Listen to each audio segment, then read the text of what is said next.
The second example here is a little bit more complicated. There's more terms and they're, I guess, more complicated terms. But just like before, we're looking for the highest common factor. So the highest number that can be divided by all of our terms. Again, we're going to look at our coefficients first. Now I've got a 12, or a negative 12, a negative 4 and a 3. Now the problem in this case, if you looked at just the negative 12 and the negative 4, you could go, well, both of those can be divided by 4. Or you could look at the 12 and the 3 and say, well, both of them can be divided by 3. But with highest common factor, we need all of them to be divisible. And so if you think about that, 12, 4 and 3, there's not really any number apart from 1 that can be divided by all of them. So in fact, this isn't going to have a number, a coefficient come out as in our highest common factor.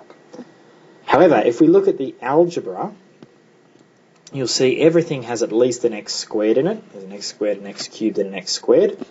So that would mean that I'm going to have an x squared can come out the front. Having a look at the next letter, I've got a y cubed, and a y to the 4. So each term has at least a y cubed in it. So I can put that out the front. And looking at the z's, this term, the first term and the last term have a z in them, but the middle one doesn't. So that's not a common factor to all three. So I can't factorize it out the front. So that's everything I've looked at. I'm going to put my brackets in now. I'm going to put what's left over. So this first term, I've factorized out the x squared. I've factorized out the y cubed. I haven't factorized out the negative 12 or the z. So that's what's going to be left over. Negative 12z. Again, you can check that this is right by expanding x squared y cubed through.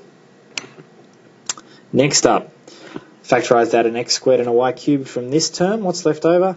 Well, there's a negative 4 that didn't get factorised out, and there's an x that didn't get factorised out.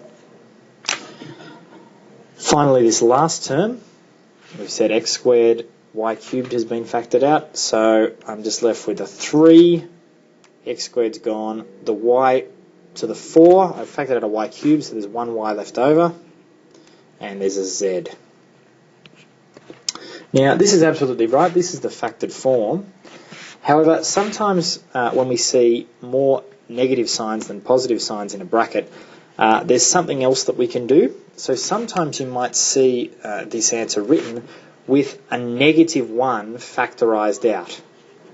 Now that might seem confusing because this doesn't have a negative 1 in it. However, if I brought a negative 1 out, that would be like this is being divided by negative 1. So I can change that plus sign to a negative.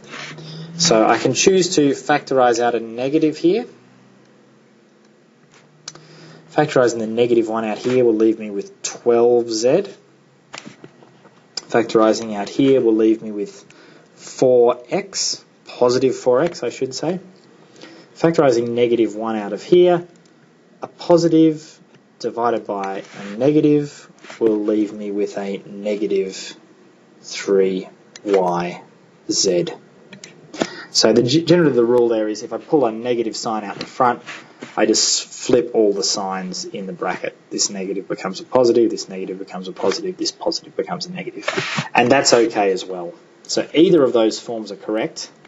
Just wanted you to be aware of that because sometimes the textbook will have one of these answers but not the other. And you need to be able to tell that they're in fact the same thing.